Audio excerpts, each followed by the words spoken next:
Committee, East Delhi Physician Association. I, Dr. Ashok Kumar, General Secretary, East Delhi Physician Association, welcomes you all. Especially I can see today a lot of our EDP members, and I welcome you all here. And we have some special guests who are going to discuss the present topic. You all must be knowing that prior to this today, we have a multiple session on COVID updates. And last session we have talked about regarding the variety of vaccines. And tomorrow you all know we have the vaccination day against COVID-19, and will be inaugurated by our Prime Minister Sri Narendra Modi sir. So, so tonight we are going to discuss regarding the COVID vaccine update and its preparedness in Delhi and NCR. And to talk about, we have an esteemed speaker, Dr. Sanjeet Panesar sir, Assistant Professor, Department Community Medicine, Atal Bihari Vajpayee Institute of Medical Sciences, and Dr. Ramana Lohia Hospital, New Delhi. And to chair this session, we have two esteemed speaker, chairperson, Dr. Suresh Chet, from National Institute of Health and Family Welfare. Also, he is a state immunization officer in the government of National Capital Region, Delhi. And also we have Dr. Nitin Sinha, who is a professor and my colleague from the RML Hospital, New Delhi. This session is today is moderated by our senior members of the EDPA, Dr. Pankaj Nan Chaudhary sir and Dr. S.K. Gupta sir. So may I request Dr. Pankaj S.K. Gupta to take over the session, and thank you sir. Thank you, Dr. Ashok, for the kind introduction of the speakers. But I think Dr. S. Gupta just called me up that Dr. Seth was busy, with today's program, so he was not able to join. We have Dr. Sanjeet Panesar here, who is in the Department of Community Medicine. He's taking care of the whole vaccine program, so he'll be a very nodal person for all the information that he would be sharing with us regarding how the preparedness is going on and how any doubts about vaccine. So I request Dr. S. Gupta sir to kindly start the session, and we can have some questions that to be answered by Dr. Sanjeet. Dr. S. Gupta sir.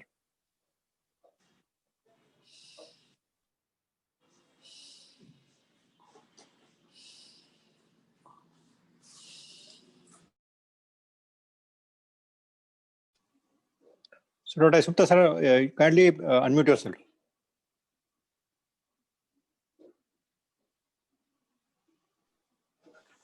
Achha, thank you, Ashok, and thank you, Pankaj. And I welcome Dr. Sanjeet Panesar to this wonderful meeting. And this meeting has been joined by a large number of groups, which shows the enthusiasm towards the vaccine. And in this meeting, we are going to have the discussion on the protocols of the government, how the vaccine is going to be rolled up, and how the members can benefit themselves. And because they are the leaders in the society, the people are going to ask them how should they educate the rest of the community and their colleagues, junior colleagues, and the other people about the vaccine and the process of vaccination and the post-vaccination side effects which are likely to ensue, and how to report them and how do we go about all those things. And to discuss all these important issues, we have with us Dr. Sanjeet Panesar, who is going to discuss all these things because he has been taking care of all the preparations in the very important and premier institution of Delhi, that is the Maulana Medical College, and he is the assistant professor of community medicine over there. And over to Dr. Sanjeet, let us learn from him how does the process likely to roll up and how are we going to get benefited from it. Thank you very much. Dr. Sanjeet, please start. Thank you, sir. Thank you. Thank you for inviting me for this session, and thank you for the wonderful introduction. Sir, in RML Hospital, we are being supplied with both the vaccines, the Covaxin as well as Covishield. There is a slight difference between the two vaccines, for which the handout was already, the ministry letter was already circulated in the group, wherein we can read about which vaccine is which type. Both the vaccines are similar in few aspects, that the dosage, the route, and the time interval between the two doses is same, and the gap from other vaccines is again 2 weeks. For example, if somebody is going to get a routine vaccine for some, like splenectomized person is getting the vaccine or pneumococcal vaccine he has to get, then he has to have a gap of at least 2 weeks from this dose. And we have already set up the 3 points have been demarcated in RML hospital, for which trial run was there today. And from tomorrow, we'll be starting off with the vaccination. The list of the beneficiaries is provided to us by the district immunization officers in coordination with the Delhi government as well as the central government. Because almost 1.5 months prior, there was a letter which was rolled out that all the institutions should give all the people who are working there the list to be given to the ministry, and from there only ministry will tell which people will be getting the vaccine in batches on which date. So we have around 30 to 40 people coming per day for vaccination to RML tomorrow, the list of which has been circulated to the faculties which are who is the nodal officer. My head of the department is the nodal officer of this actually. So the list is primarily considering of the names, most of them are alphabetically, and there are 2 instructions which are being given to the people who are coming for vaccination. First is regarding the side effects, the adverse effect profile, and the second is the observation time of 30 minutes which every person who is receiving the vaccine has to wait, so as to identify the severe kind of adverse events if they occur within first few minutes of giving the dose. The Covaxin is prepared by Bharat Biotech, and it is the clearance which has been given by the DGCI is that it is for restricted use in emergency situation in clinical trial mode. Though they have already given the first dose of this vaccine on 6 January to around 20,000 individuals, which are in follow-up as the phase 3 trial. However, the clinical trial mode, this is slightly different from clinical trial because there is no comparative group, first of all, which will be receiving placebo, and the designated government or the designated hospital for COVID will be looking after the patients who develop any kind of adverse effect following immunization. The funding of that will be given by Bharat Biotech when the causality is established, and in case if any medical care is to be given, that will be given by the designated hospitals where the person is getting, where he has got the vaccine, or the regional hospital which is nearby in case if he develops the adverse event after some duration. There is one side effects of demyelination which is there in Covishield vaccine. Covishield is a recombinant vaccine which was developed by Oxford University, and it was a 3-armed trial basically. One was placebo, another was AstraZeneca, and this third was the Covishield. Covishield and AstraZeneca they are like sisters, they are like stepbrothers from the same father. Both are being given the same strain, and there was a demyelination side effect which was observed, adverse drug reaction which was observed in that vaccine. However, they say that the causality was not established. So in case if there is a gastrointestinal side effects or some allergy, we usually take it casually, but it is the CNS side effect which usually is more considerable, because we know that it may not get reversed, or we don't know if it is transient or. So that is one side effect which is there with the Covishield vaccine. However, no one is being forced for the vaccine. It is purely on voluntary basis. Whosoever wants to opt for Covaxin, they can get it. If somebody wants to get the Covishield, he also can get it. Sanjit, is a nice piece of information. Just we would like to know that there are two vaccines right now which has been rolled out. One is Covaxin and the Covishield. So is the centers are allocated that which center would get Covishield or which center would get Covaxin? Sir, at present, the Covaxin is being given for the central government institutions. So it is likely that Dr. RML Hospital, Safdarjung Hospital, and Lady Harding Hospital, they will be starting off with the Covaxin.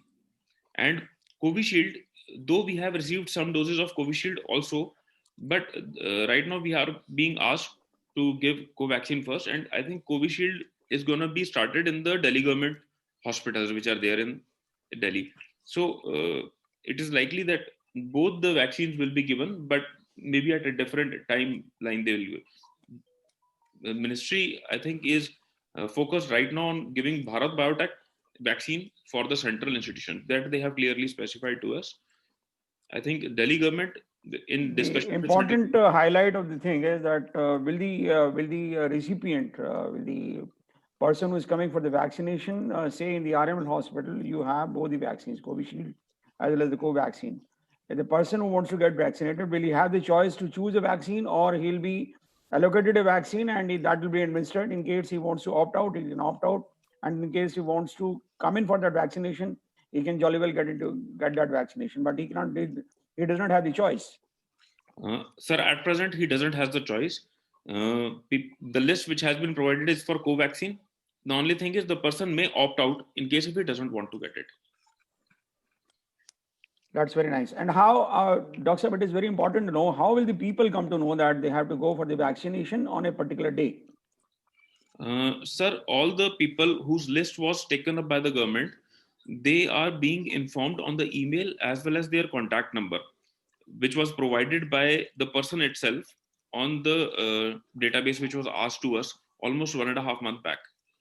1.5 months back, this a letter was circulated wherein the medical superintendent of all the hospitals directed all the departmental heads to obtain information for all the staff as well as the resident and the faculties who are there in every department, and to provide that completed list in the stipulated format for forwarding it to the ministry. So it has the email, it has the address and the contact number, and they are being contacted on the email as well as phone as a yeah. Dr. Sanjit, one more query that people have in their mind, that all the people would be registered through an app, which is CoWIN app, right? And yes, the Prime Minister is supposed to inaugurate app tomorrow, but there's some news, some unconfirmed news, that this application would be delayed for some time. So what is the status of this app? Sir, as per what I know till afternoon is that this app is going to be functional and it's going to be operated by the district immunization officers or the vaccinators, whosoever are designated in each of the hospital. This CoWIN app has actually two phases. It is just an extension of the SafeVac software. The CoWIN part gives you only the information of the COVID vaccine. The person can only have the information regarding the COVID vaccine associated AFI. Whereas SafeVac has two parts, in which the part which overlaps with CoWIN is demarcated for CoWIN and other adverse events for other routine vaccinations which were already existent.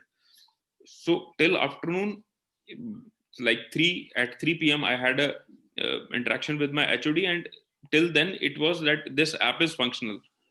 But if you are telling that if it may get delayed, then yeah, because there's some what information I have is that currently those people who have been registered through the various portals which were circulated in the various groups, WhatsApp groups or the social media by the Delhi government, they are the registered people. And when it comes to the registration of the general public or the healthcare workers, right now it is the frontline workers. When it comes to registering the frontline healthcare workers, or when it comes to registering the general public, then they might have to go through the CoWIN app. But as of now, all the doctors or the nurses or the paramedical staff who are the frontline workers will be invited only on the basis of registration. Yes, sir. Sir, you are absolutely correct. Right now, it is only for the frontline workers, doctors, residents, and the support staff. And as per the information which we ourselves gave, we are being called in the batches for vaccination. Fine. In one center, how many vaccines are you likely to inoculate in one day? How many people you feel that you will be able to vaccinate? Will it vary from center to center? And second part of the question is, are you likely to invite people? Is the government likely to invite people based on certain criteria that they'll be alphabetically or there'll be age demarcation? The government wants to go slow. They'll be inviting the people with a lesser age group, or they'll be inviting ad random. Sir, regarding general public, I'm still not clear how they'll be going about. But at present, the list which was shared to us for the beneficiaries for one day, I think it depends on the facility, how much of facility we have and the waiting area we are gonna have. And I'll just let know, sir, how many people are there. Around 120 people are there in the list, sir. So it is likely that they are gonna vaccinate in the batches of 20 each, and after 30 minutes of waiting, again phasic, they will, over the time, they'll give in 6 batches they will provide the vaccine. Just to add to the information given by Sanjeev Pane sir, it is from Dr. The state nodal officer, who has not been able to join because the last minute preparations going on for the launch tomorrow. It was disclosed that there are some filters into the software, and those people who are younger lot, say less than 50 years, are likely to be invited first, and then it is going to be the more than 50 years age of people.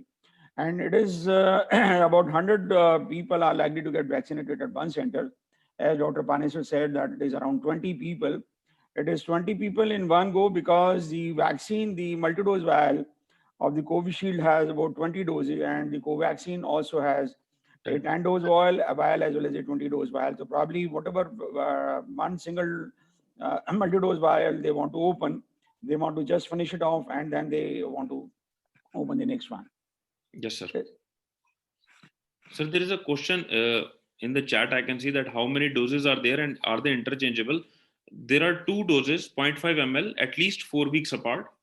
And the Covishield tells 4 to 6 weeks apart. They are not interchangeable. In case if person has got the first dose of Covishield, he'll not be taken for Covaxin, and vice versa. So they are not interchangeable. We are using multi-dose vials. We have 10-dose vial and 20-dose vial. Then 20-dose vial is for Covaxin and 10-dose vial is for Covishield. That is the reason, sir, why they are in the batches of 20. You are absolutely correct that why they are in distributed like that. And the antibody level testing is right now they haven't mentioned the guiding document. It doesn't talk about when they will be doing the antibody testing. However, there is a 3-month follow-up for all the patients, for all the beneficiaries who are going to get the vaccine. What are you going to take up? What things are you going to take up in the follow-up? Sir, in the follow-up, they'll be primarily for the adverse events, the follow-up, and I think the titer levels will also be done, because till now both the vaccines the reason why the point you shared that initially less than up to 50 years of age people will be called, because there is very limited data. Only 12.5% people were enrolled in the Covaxin group for study of the efficacy and the safety profile. So that's why they are going to take the elderly people a bit later. And secondly, the data which is available to us regarding that, sir, I just could you repeat the question? I just missed it, sir. The question is like, after what are you going to follow up? Like 3 months follow up. Yes, 3 months follow up, sir. The antibody titers will likely be done, because till now both the companies, they have data on the safety profile. They are yet to give data on the efficacy profile, and as per the ministry document which tells that on 6th January almost 20,000 people have got the vaccine, maybe they'll have the efficacy data till that time. So primarily it is the safety profile, and because the efficacy profile is not there, so they'll still advise to take care of the precautions. It's possible that not all the people are taken for the because it will be a huge number. It might not be possible to take up the antibody titers of all the people, and all may not even come forward for the antibody titers. So it may be that the company goes for a limited number of percentage for the people to go for the antibody titers. But the question is that all those who have the adverse events, whatever there is, a fever, body ache, myalgia, headache, whatever it is, they have to report it. And where do they report it? The key question is, how do they report it? Sir, wherever the person is going to get vaccinated, they'll be given the contact number of the vaccinator. And if it is done at the district level, in the public health system, the district immunization officer's number will be there. So in case if there is any adverse event at the vaccination site itself, then immediately that can be reported. However, if it occurs after the person has left from there, then it can be reported to the vaccinator, whose contact number will be there, or the district immunization officer. And maybe that is in the CoWIN app also. There is some provision to report the. Is it so? I do not know that. Sir, the district immunization officer will have access to the CoWIN app, who will supervise that this information of adverse event, be it the minor, be it the major adverse event, that will be recorded on that CoWIN app. Fine, Doctor. Now I come to the next question. Suppose a person, a doctor or a nurse or whosoever it is, wants to opt out because of certain reasons. Suppose somebody is not well, somebody is having a function at home, and his turn is missed. What happens to that person? Or he doesn't want to take a center is giving Covishield vaccine.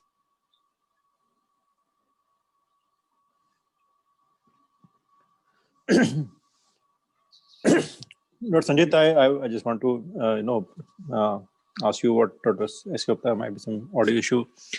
So he said that, okay, if healthcare workers doesn't want to take vaccine at particular time, okay, he or she wish to wait for at least 2 to 3 months. So would she be, eligible for getting vaccine later on? Sir, it's not clear yet. I would like to answer Pankaj this question, because it was said that those people who opt out because of certain reasons, and the government is going to review their request for the registration again, and they'll be added in the queue in the last. And their request for the re-registration might depend upon the cause for which they had to drop out. And it will be purely on the privilege of the government to consider it or not consider it. And in such a case, the vaccine might be available about 6 months later into the free market. It is hoped, we cannot yet say about it. Then they can buy it and they can go for the vaccine. Yes. So I think they have to wait for 6 months till the vaccine is available in the market. Then they can take, not before that. And that probably. Dr. Vijayarada sir, I would like to have your comments because you have taken that jab recently. And so what is your experience regarding this vaccine, and what is the message that you want to give to our EDP members and the students of this meeting? Sir.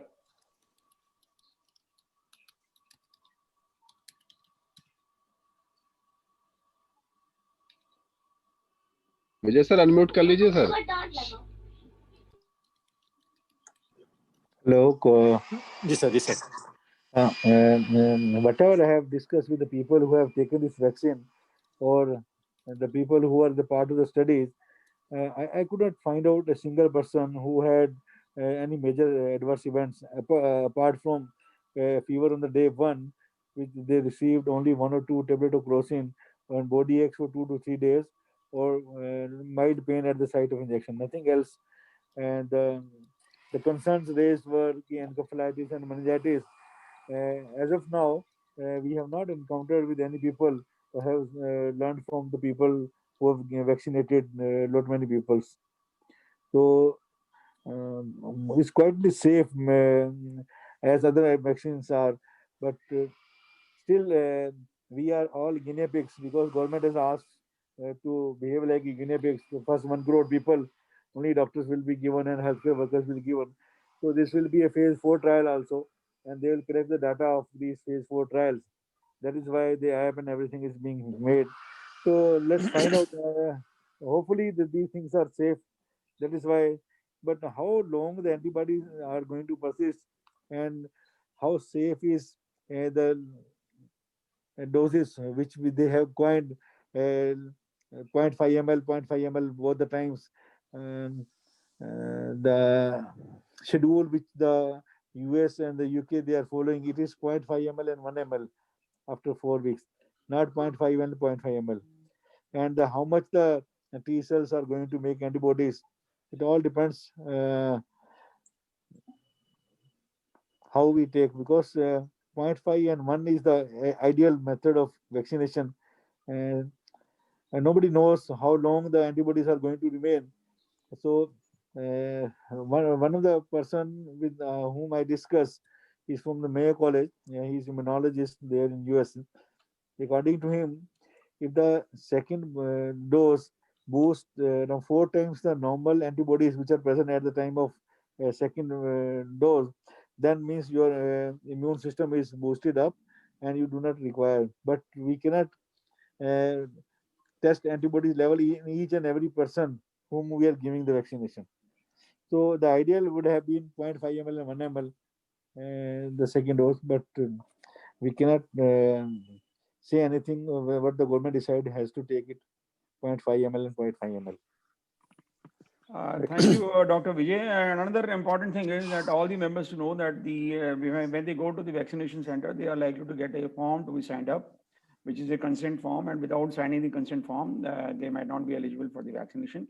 Yeah. And secondly, all the people who are going to the vaccination center, they'll have to carry a government issued identity card, may it be the Aadhaar card, preferably the card which was there at the time of registration, which they had uploaded.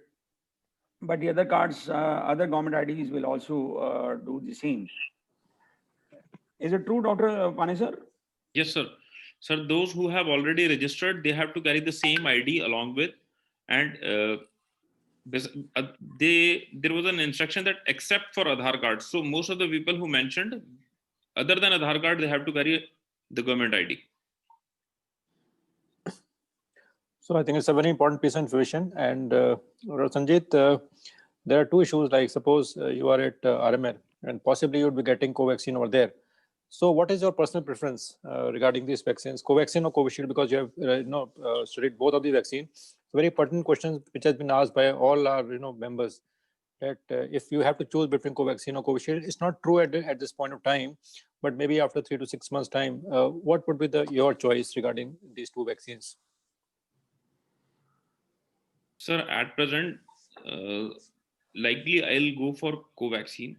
The only reason, it's a personal choice. I cannot force anyone that this is what I feel. And I started off the topic with that only, that when we talk about CNS side effect, even if it's the rarest of rarest, it somehow makes us alert that, okay, this side effect may be there. We can bear up with the gastrointestinal side effect or a local headache or allergic reaction, unless until it's anaphylactic reaction can occur in both. So it's only that demyelination side effect, because of which I think that if given a chance, I'll go for Covaxin. Right. Today, Sutta sir, you have studied a lot regarding vaccines, and you were discussing yesterday regarding the side effect profile, be it transomalitis or be it other neurological complications. So, what is the prevalence of this was been there in the trials that had happened?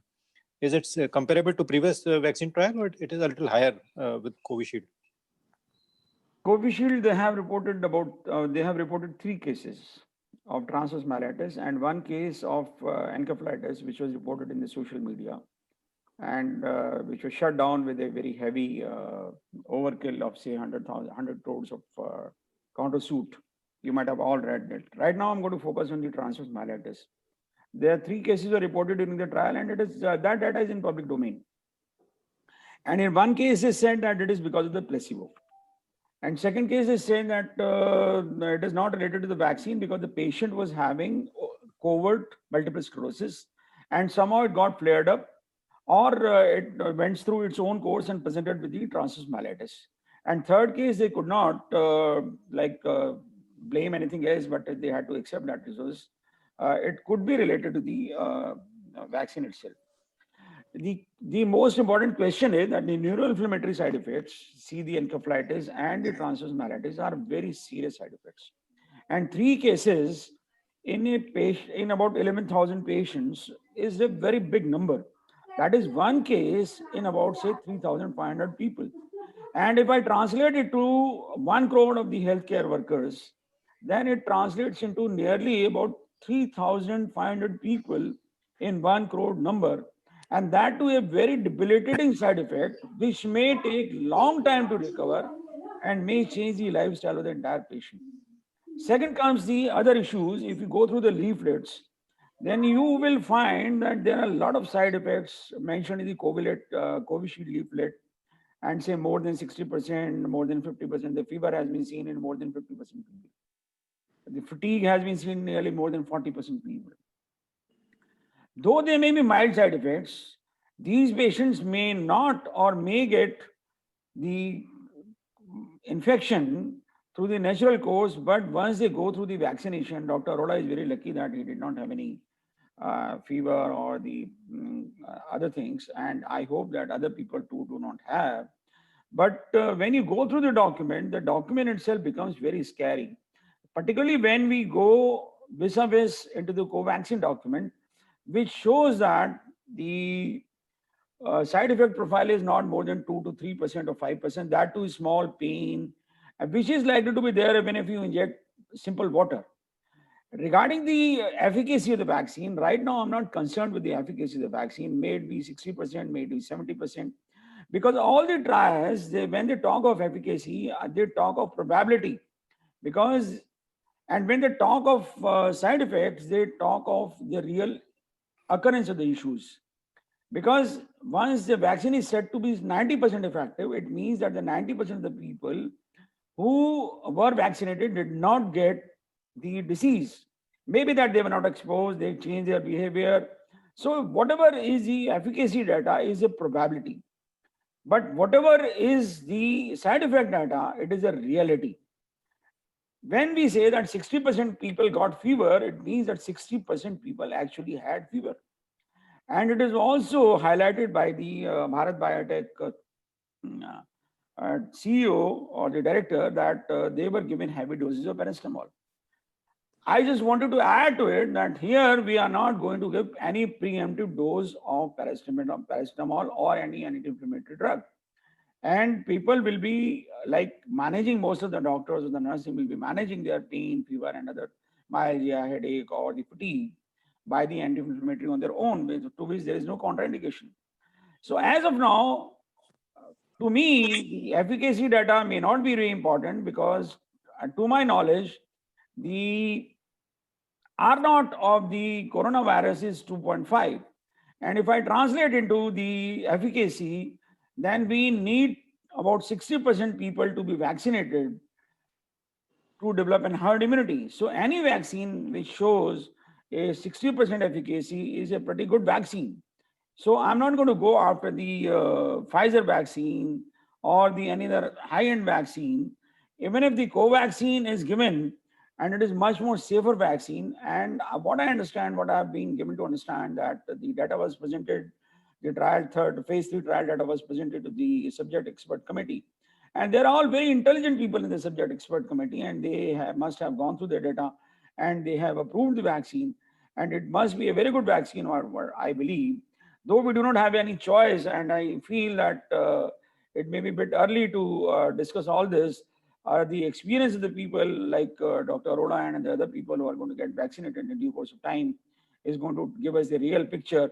But till then, we have to be very cautious taking any vaccine because of the neuroinflammatory side effects. Pankaj, you unmute yourself. It's very true, as Gupta sir, and we have been all worried about this particular side effect, right? Demyelination, and it has also been mentioned, though not very in the clear words, but it has been mentioned in the leaflet of Covishield also. Dr. Sanjit is mentioning that if he has a personal choice, he would go for Covaxin. And I think that Bharat Biotech is a sort of spurred, making these vaccines in past also, and with fewer side effects. They take all inactive virus, and they say that they can be safe, or they can be preventive also for this mutant strain that has been come up. And Covishield, because they are actually working on the spike protein, they may not be covering that mutant strain. So I think, Dr. Sanjit, would you tell something about that this regard? Yes, sir. Sir, the Covishield vaccine, it is a recombinant vaccine made on the CHA-ChAd toxin, CHAD toxin, COVID-19 coronavirus recombinant. It's on the S glycoprotein. It's a recombinative replication deficient chimpanzee adenovirus encoded SARS-2 spike S glycoprotein, genetically modified. It was grown in genetically modified HEC293 cells.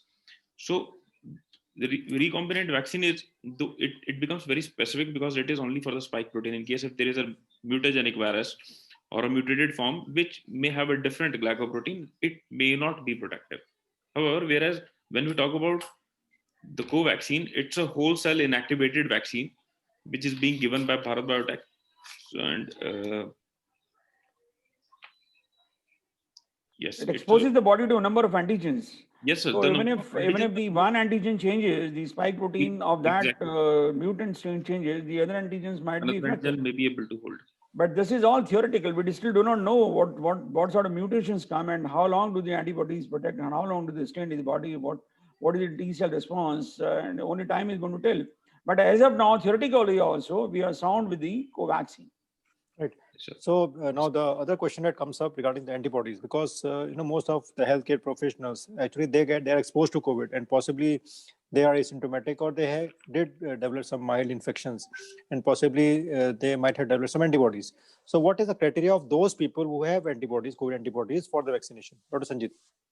Sir, those people who are already having antibodies for this coronavirus or who have had already the COVID infection, they will not be given the vaccine. And so is it on paper? They have to show it as a documented report, not verbally. Okay, I have a different information. All those people who are suffering from the coronavirus infection and they have not yet completed their quarantine, they will not be given the vaccine and they'll be advised not to come to the center.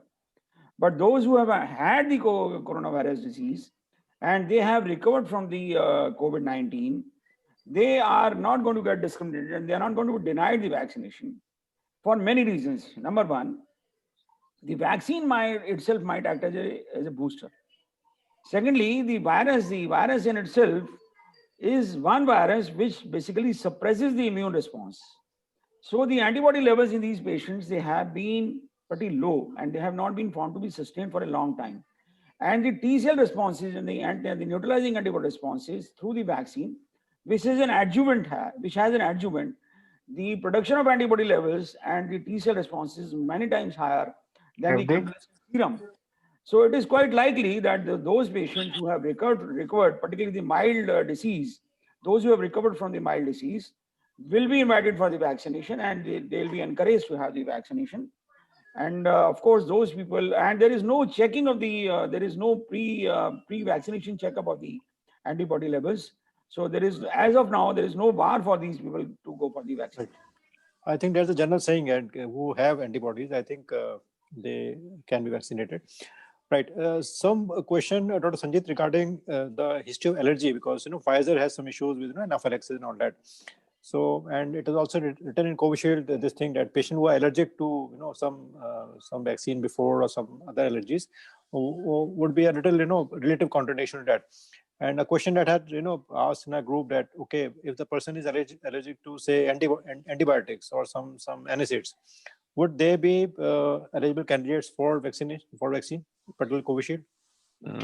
Sir, for Covishield, they say that the document says that if any allergy is there, the person may not get the vaccine or he'll get it with caution, except for if it is hypersensitivity reaction he's having. And for co-vaccine, the document says that it is not advisable if the person is having any allergy, though they don't, it's a relative contradiction. They don't themselves just refuse that he may not be. The only existing illness, whatever the person is having, like there are 3 age groups which they have not considered, like pregnant, lactating, and less than 18 years. But otherwise, there is no absolute contraindication. They say that it is advised not to give the vaccine. They don't refuse it directly. Exactly. That's what the contraindication is. Those people who are less than 18 years of age, pregnant women and the lactating women, they should not go for the vaccination. And those people who have the hypersensitivity or the tendency to develop allergies, they should rather take it cautiously, and they should be aware that they can have serious adverse issues. To know whether they should go for the vaccination or not, it is a call to be taken by an individual. And let me put it across, because the vaccination officer, the immunization officer, has the immunity. He cannot be sued. But it is also important to say that the vaccination companies, they do not have the indemnity. So whosoever gets the adverse effects, he might be observed initially for about, say, 30 minutes in the vaccination waiting room. But in case somebody develops an adverse event, he might have to go for the treatment on his own. Though it is there in the Supreme Court guidelines that the person develops an emergency, and then the hospitals have to treat, and even the nursing homes, they have been issued an order that they will not refuse any person who develops an adverse event to the immunization for the treatment. But how far it is practically implemented, how far the patient is shunted from place to place, will be a thing to see. So as of now, those people who have the tendency to develop allergies to any new component, they should be really very, very careful. Right. I think it's a very important, aspect of any vaccine regarding this allergic reaction, and we have to be cautious because they are not absolute contraindication; they are relative contraindication, and they have to be given vaccine under observation. Right. Dr. Sanjit, there are some news that some of the centers have been scrapped tomorrow, because in our area also that few centers were actually designated, but at the last moment it was being scrapped for day one. So is it true, Dr. Sanjit? Sir, maybe because it may be true, sir, because the setup is just not one room. You have to have a waiting room before vaccination, then vaccination room and observation room, along with all the logistic and facility for dealing of any emergency. So maybe the centers which were scraped off were not up to the mark for a few things, or maybe they required more time for full-fledged preparations. That could be the reason. What I understand is that these centers, they require a lot of infrastructure, and all those things must have been in place. And not only the vaccine reaching the cold chain, these are the very apparent things, but certain covert things like the security, the security of the staff, somebody not creating a rush over there, somebody not creating a scene over there, and somebody not trying to create a mischief, because the government has a lot of anti-government elements also. The society has a lot of anti-government elements. Somebody might not change the vaccines, they might not be spurious vaccines, and all the things, all the doses, all the cartons are to be opened in a particular CCTV camera, and the proper police bandobast, and there is proper the district immunization officer, the SDM, all the monitoring everything. And probably the government wants to go slightly slow on the very first day, so that the program does not have a bad name in the beginning. And they are going to add more and more centers in times to come, so that the people, all the healthcare workers, they are vaccinated, say, within a period of 1 to 2 months. Initially, it was said that we are trying to vaccinate all the healthcare workers within 1 month. But as the government plans to go slowly, and the vaccination is going to take place from 9 a.m. to 5 p.m. And tomorrow, Prime Minister is going to inaugurate the session. So it might start from 11 o'clock onwards. And the government wants to probably go slow. It's not because of the preparations. It's probably the initial hitches that the vaccination has been slowed down, and some centers have kept in security or the preparation mode. So Sanjit, you are from community medicine, and what is your observation regarding, because in our country, it seems that it is quite stable right now. Patients are getting, recovered quite in a significant number, and new infections are getting lower. In Delhi is doing perfectly well. So how you would see this, this course of illness in 2021, Dr. Sanjit? Sir, there were various predictive models which were being made for this disease. Initially, the anticipated thing was that in the cold season plus festive season is there, so post Diwali there may be a sudden surge of infections. However, there was a slight increase in the following 2 weeks, but after that it phased out, and now it seems like that the infection, either it is occurring in the milder form, but the number of patients who are coming to RML hospital, if I talk per se, the number of patients has also reduced and the number of milder cases in the spectrum have increased. However, one thing I'll still say, it's not very easy to say that the death rate has reduced, because over the time, though the death rate has reduced in absolute numbers, but the absolute number of people getting admitted has also reduced. Though there are days wherein we have 0 deaths occurring in the last 24 hours, initially in the period of May, June, July, it was a peak time. We were having around 18 to 20 admissions per day, and around, say, 6 to up to 11 deaths also occurred on a single day. However, right now we have around 1 to 2 admissions occurring and almost 1 death. So 1 out of 2 is nearly 50%. If we talk about proportion, it is almost the same, though the absolute number has reduced, but proportionally, if we say that death rate is still nearly the same, 40%, 30 to 40% is still there. So I'll say it's a sticky wicket to answer that yes, it's gonna phase off directly, because awareness has to be put in the mindset of the public, that those who are educated, they will understand that even after getting the vaccine, they have to follow the protective methods, all the precautions. Whereas the general public, otherwise also, it is, if we go to the market, if we go to any place, people wear mask ताकि चालान ना हो, या तो ठुड्डी पे होगा mask, या बोलते हुए मास्क हटा लेंगे. We see all the permutation combination of that. Few people, they do wear mask, and in case if they take it as कि vaccine लग गया अब तो जरूरत नहीं, so I think we are sitting on a time bomb again, and it may, because efficacy is not there, so there may be a chance that we may again see a surge. It's difficult to answer right now. It's just a wait and watch thing. Right. This is actually Pankaj, I would like to add to it that our health minister today said that it is the beginning of an end, and it might be true. And if we are able to vaccinate large number of people, and the vaccination is effective, this might be truly the beginning of an end. And secondly, as Dr. Sanjeev said, the COVID appropriate behavior is to be followed up to 2 weeks after the second dose. That is in all about 6 weeks still from the vaccination. People should follow the COVID appropriate behavior, that is face mask, physical distancing, repeated hand washing, and all whatever the precautions, not going to the crowded places. And this is going to be the right thing. And just taking a vaccine and saying, feeling that overconfident might be proved to be detrimental for the society as well as for the person. And secondly, what I understand is that as the second phase has become really disastrous for the countries like UK, and we still have to keep our fingers crossed. We just can't take it that the virus is over.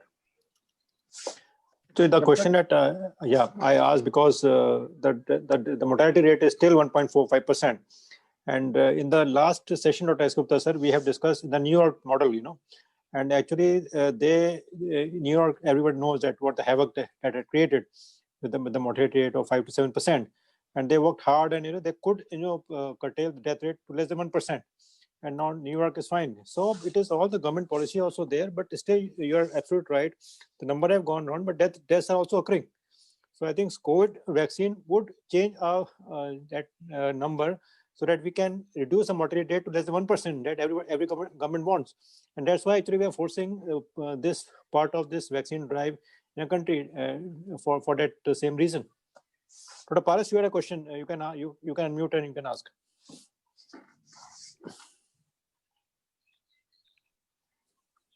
Yeah, Pankaj, I just wanted to ask, those patients who are on HIV therapy, can they take the vaccine? And then situation 2, those who are on immunotherapy of any kind, can they take the guidelines later? Sanjay, Dr. Gupta sir, anybody can answer. I just answered it in the chat. There is a word of caution again, that they are advised to not take vaccine. The immunocompromised people or those who are on immunosuppressive therapy, it will be the patient's call again. It's a relative contraindication, immunocompromised status or the patient who is on immunosuppressants. Right, and the response would be definitely less in that particular patients who are immunocompromised or have some immunosuppressive therapy. Question is, there are two parts of the question. One is those people who are immunocompromised, And second, those people who are on the immunosuppressive therapy. The answer about the first part, as I have understood, is that those people who are immunocompromised, they should take the vaccine because they entail more risk of contracting the disease. And regarding those people who have the immunosuppression therapy, should they go for the vaccination or not? I just can't say whether the people should go. In my opinion, they should definitely go for the vaccination because their risk of getting the coronavirus disease is definitely much more. And this is an inactivated vaccine. If you feel that those people who have an antiviral treatment, we are not giving any antiviral, and we are not giving any live virus which can be killed by the antiviral treatment of any type. So the immune response may not be robust, but because there is no live virus, so these people do not entail the risk of getting the COVID disease from the vaccine. Right. So there are another issue regarding the vaccine. How is going to help the individuals, right? And one issue that definitely, if you get a vaccine, if you don't get a vaccine, if you get a vaccine, definitely you can have COVID. You're not COVID free actually, because you know what would be the antibody response. So, but definitely, if you are vaccinated and you have some sort of antibodies or some sort of T cell response, definitely, if you get a COVID, it could be a mild or asymptomatic. You can get a severe COVID. Definitely, few companies are marketing like that prevention of the severe disease, and vaccination is for prevention of severe disease. So, what is your take on Dr. Sanjeev? Sir, I think the vaccination is for all the people. Those who are not having severe disease, they should also, like, it should. They are using it as a marketing USP that it is for preventing from severe disease. See, if the antibody response is mounted for the vaccine, then it will provide some kind of protection. So it is likely that the person will not have that severe disease. So just by saying it to prevent severe disease, it should not be. They are using it as a USP, but that's not the only thing, because ultimately the vaccine, the antibody response will have a protective effect for the person. Automatically, the person is likely to, hamper the progression of the disease once the antigen or a virus enters again. May I add to this question, please? Yes, sir. If we go through the trial of the Covishield, which was published, the phase 3 trial, it was found that the asymptomatic infections were also prevented, because this was the only trial which followed up the patients with for the vaccine recipients with the nasal swab every week or maybe another interval. And it was found that those patients, those people who received the vaccine, they did not have the asymptomatic infection. This was very this was very unique feature of this Covishield vaccine. Though the protection rate of the asymptomatic infection, that asymptomatic would mean that this vaccine is able to cut down the transmission of the virus. And those people who were, and not only the cut down the transmission of the virus, but also prevent the symptomatic severe disease. And from any vaccination, what is required is that the patient, we should be able to cut down the morbidity and the mortality. And by vaccination, if we are able to prevent the severe disease, we are helping the society in both the ways. So right now, it may not be very important to cut down the transmission of the disease, but maybe in the long run, it might be required to basically control the pandemic. And for that, we, as I already posted about a few days back, that we have the nasal co-vaccine, which is right now going for the phase 1 trial, which is likely to be instilled through the nose, which we have been doing for the dogs. And the corona, and when corona, many of those people who have been having pets, they might have given it to their pet, in which the drops are instilled into the nares of the dog. And similar vaccine is on the way out for the human beings, and the trials are on the way. And this vaccine leads to the development of the local IgA response into the nasal mucosa as well as the oropharynx, and is able to cut down the transmission of the disease. Absolutely. So Right. may I add Yes. This will have a further benefit because the ostia of the opening of the sinuses, they are primarily harboring the viruses. I have a question. Young people who are more likely to get milder infection, and they are allergic to like sulfur drugs and penicillin, ampicillin. So should they go for vaccination or not? Lalit, actually, we have discussed in there's some part of that. It is not absolute contraindication, right? They can be given vaccine under strict surveillance or strict observation. Suppose this patient would get some sort of, some allergic reaction, they would be managed accordingly. But yes, allergy is definitely is an issue, but it's not an absolute contraindication as of now. So young patient likely to get lesser severity, then should they avoid for time being? I think there is no question of not avoiding, because these people, if they are not doctors or they are not healthcare workers or they are not frontline workers, they are not likely to be invited for the vaccination.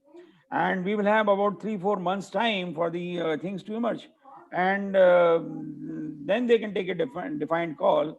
Till now, I would suggest that it will be a very difficult and very, very, very like challenging call to go for the vaccination for such people.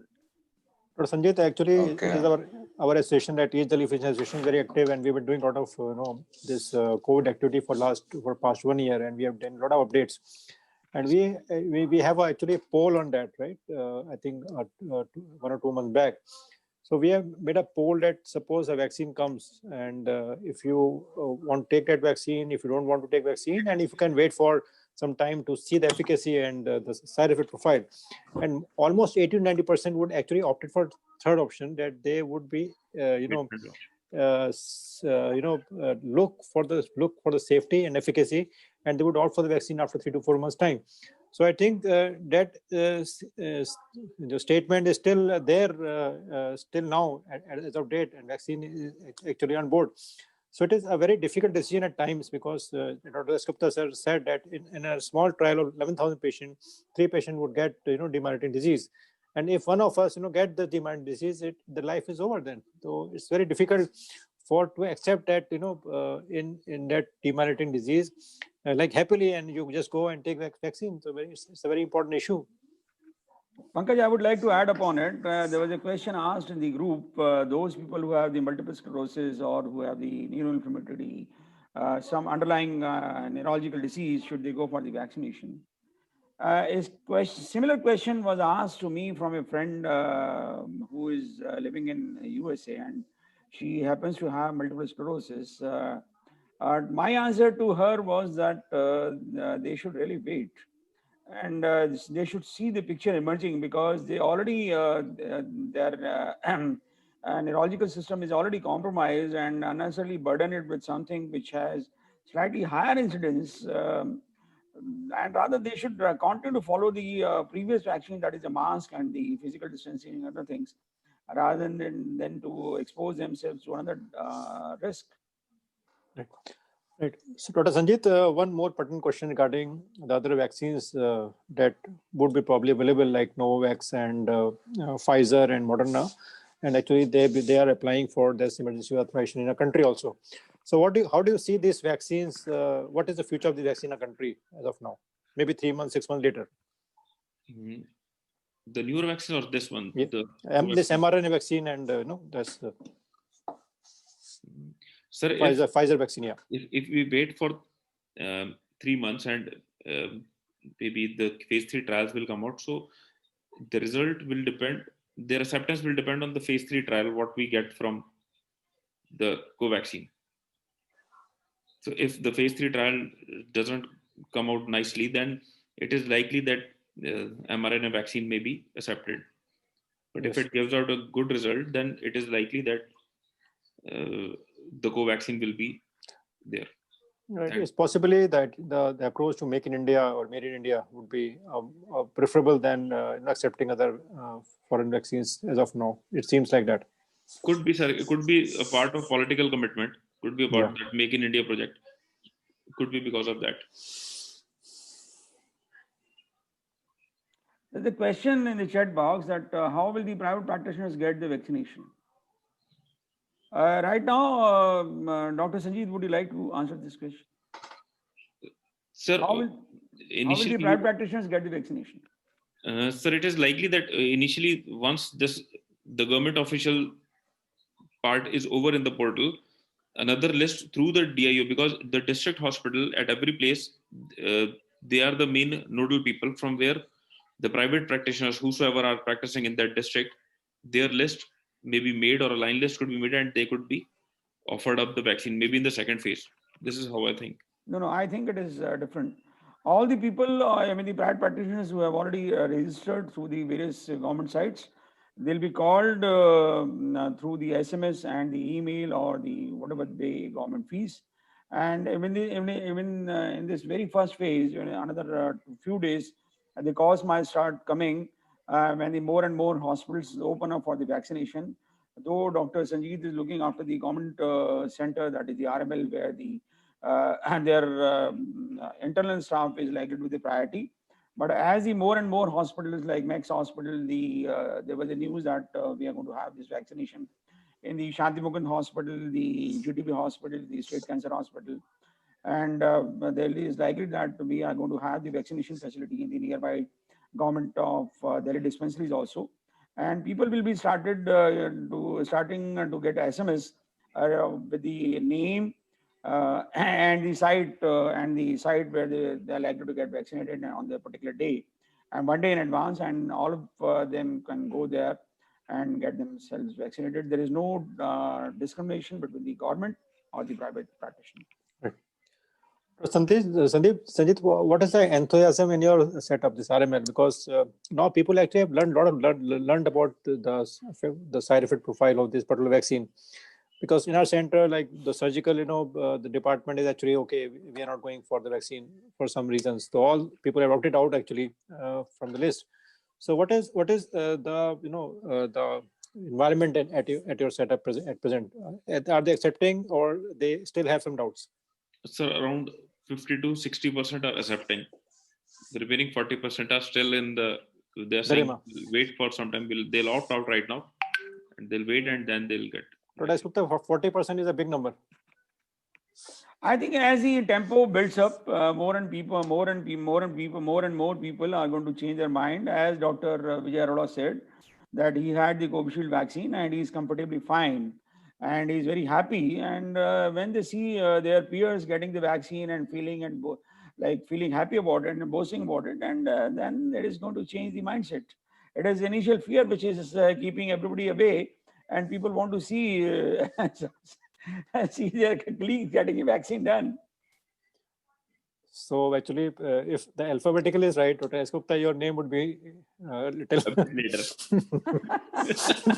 I don't really think that it is going to be alphabetical. No, it's actually not alphabetic, sir. The initial part was alphabetic, because when I saw the list, I said that all the A people are there. So those who are having names with Y or Z, they'll be jolly well enjoying. The whole profile will be in front of them. And Vijay Arora, he jumped the queue and ahead. Vijay Arora B comes, a little. He writes his name as Arora Vijay. Yeah, that is true surname. Yes, you're right, sir. So according to the situation, he changes his name. Arora Vijay. And there is a question in the chat box: will the household contacts of the COVID positive patients will be given any preference in the vaccination? Dr. Sanjeev, you kindly please answer this question. Sir, I have no comments for this question actually. As of now, I understand that the household contacts, they do not come into the high risk category. And the first phase of the vaccination will be the frontline workers. Second phase of the vaccination, it will be the healthcare workers, the police, the support staff, the social organization, and third phase of the vaccination with the people with the comorbidity, senior citizens, and the high risk groups. And the government does not consider the household contacts of the COVID positive patients as the high risk patients or the high risk group, so they'll be at par with the other people. Dr. S.K. Gupta, my question is, within 5 to 7 days of vaccination, if anybody comes RT-PCR positive, then how will you take?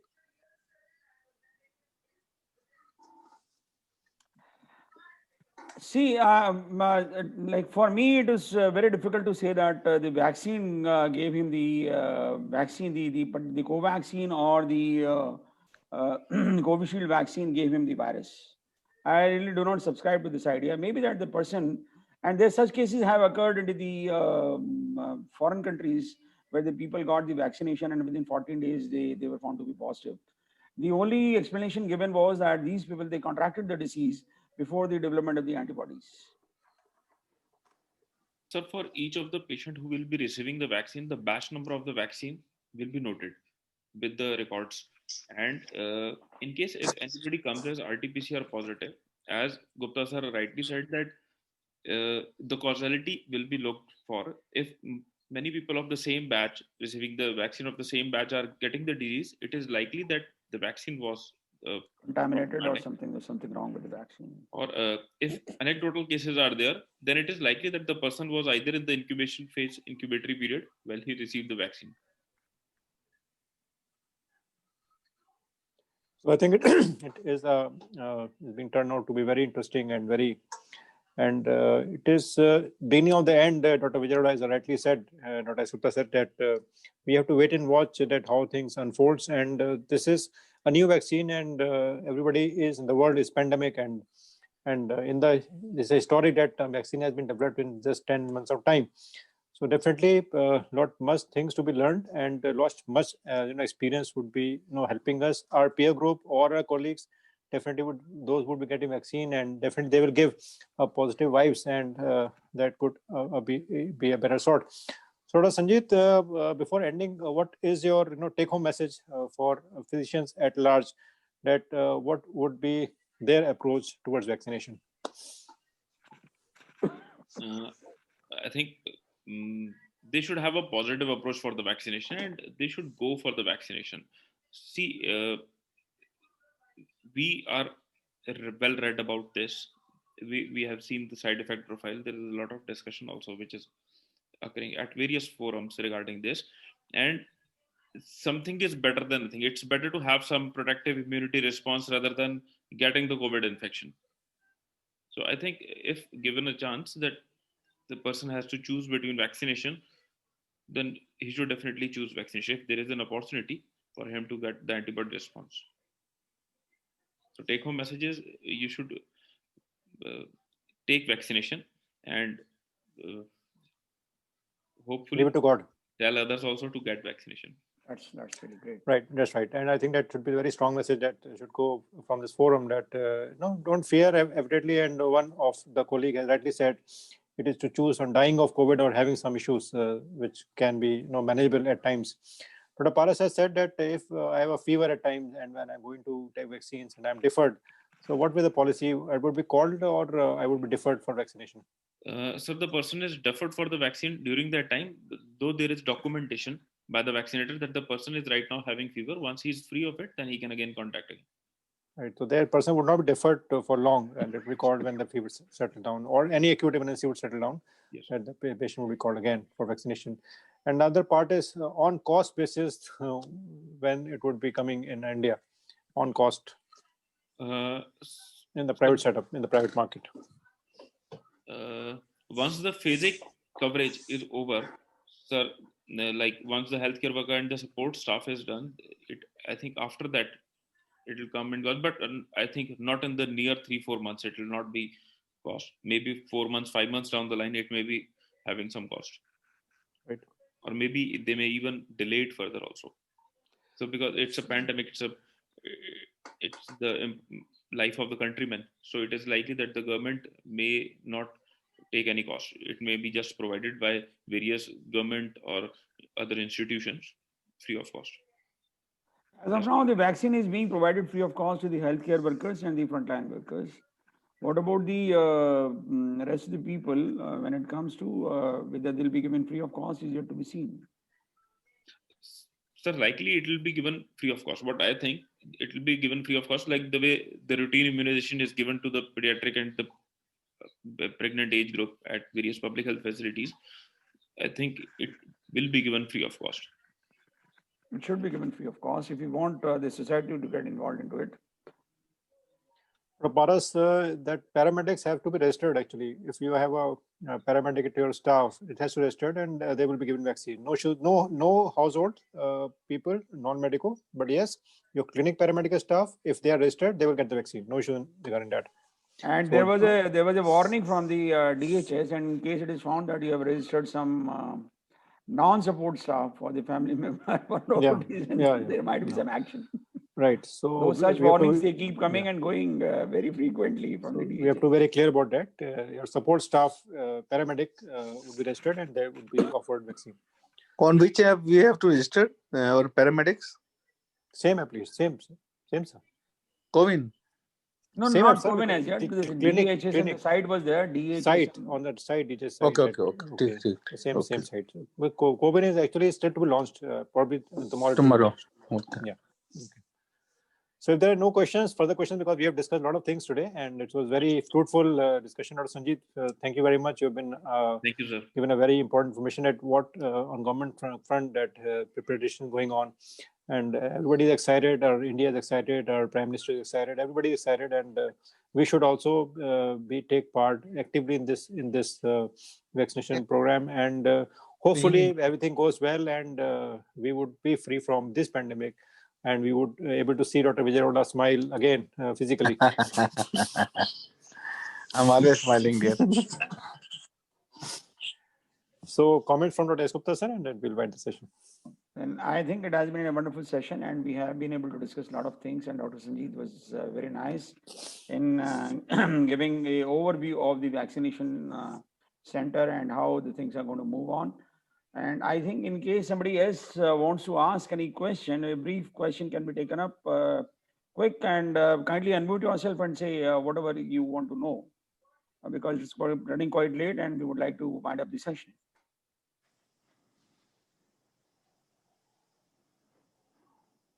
So we can take on the questions in a group later on, and I think it's almost 10 minutes to 11. So that and I think it is a time to thank Dr.